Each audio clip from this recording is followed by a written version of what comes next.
Hey guys, so today I wanted to talk a little bit about when emotions are high, um, some tips on how to manage that and handle that. That might be helpful for you. So I don't know if you've ever had this happen to you, but this week we had, I had all three kids in my van that were crying or screaming, and I was almost in tears myself. I had them welling up in my eyes. So have you ever kind of been there where it's like everyone is really high emotions and we're just having a hard time altogether? It's kind of one of those moments you go, what do I do? What do I, how do I handle this? How do I diffuse the situation? So I wanted to share some things that have helped me diffuse that situation. Just some tools and things that I've learned through with my coaches and mentors and things that I've learned in my training too that helps. So the thing is if you could just take a deep breath yourself and just kind of allow yourself to feel those emotions and just give yourself a space just to breathe for a minute. And then one thing in my training we've learned about is Maslow's hierarchy of needs. And basically, it's like a pyramid, and there's needs at the bottom. Everybody has needs, and those physiological needs are at the bottom. And then there's like safety and belonging and all these things that go up to the top. But if your ones at the bottom aren't filled first, then it's hard to kind of go up the pyramid. So one thing is get curious, is there a need? Um, my kids were really tired by that point. It was the end of the day. And so a lot of us getting curious, okay, is there something my kids are needing but they haven't gotten yet? Physiologically, are they hungry? Are they tired? Do they feel safe?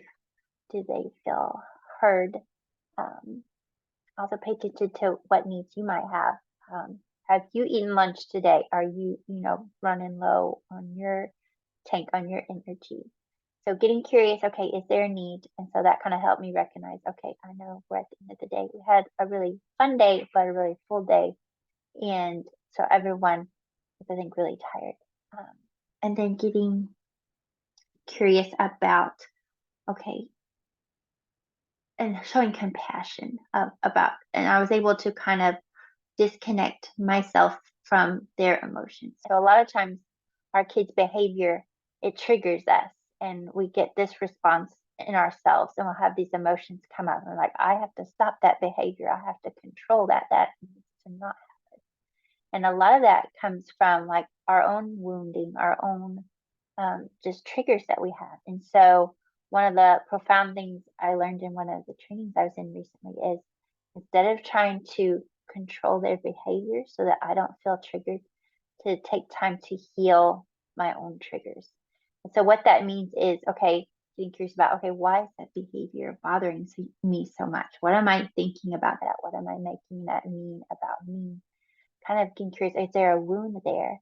Like asking God just, you know, when you're apart from that situation, you have time just to think on that and bring that to God. And it's like, okay, why is this here? Why is that?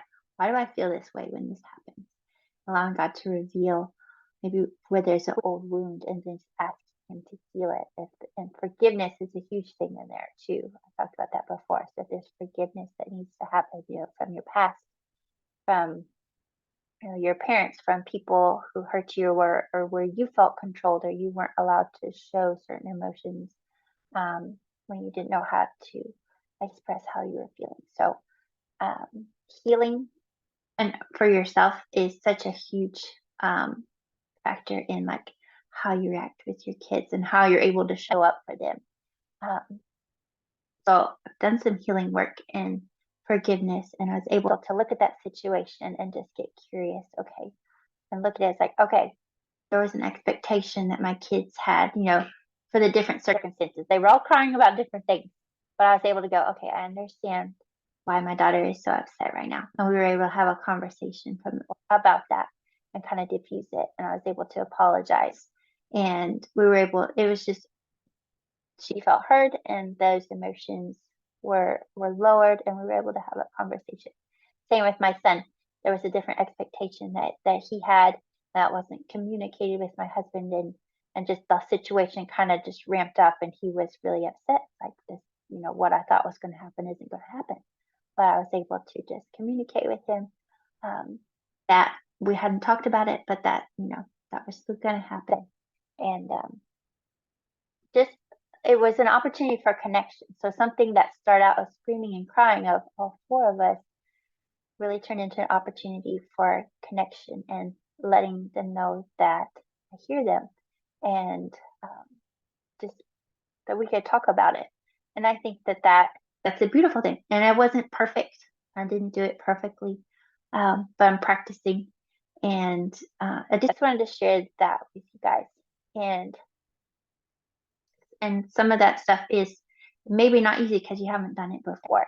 And so, if you need more help with that, please reach out to me, and I'd love to talk with you and work with you. That's what I love to do as a life coach.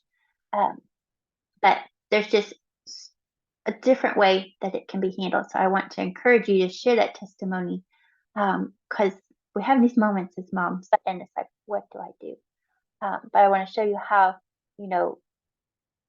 there's a different way that you can handle it than you have before, and there's a way out, and there's an opportunity to create a different, like, it turned out to be a really good thing. Like, we had an opportunity to connect more, and to for me just to demonstrate love and compassion for them, and a willingness to understand.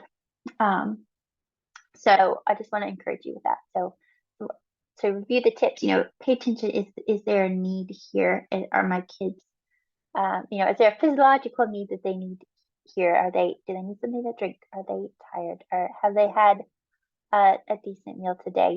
What have I been feeding them? Have they just been snacking on things all day? Or, are they, how can I support them,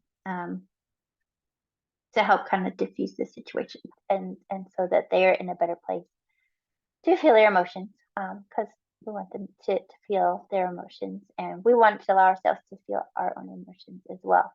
So, is there a need? Just getting curious and getting curious, okay, where's that behavior coming from? And if you're feeling like really trigger yourself, like this is really bothering me, what's happening?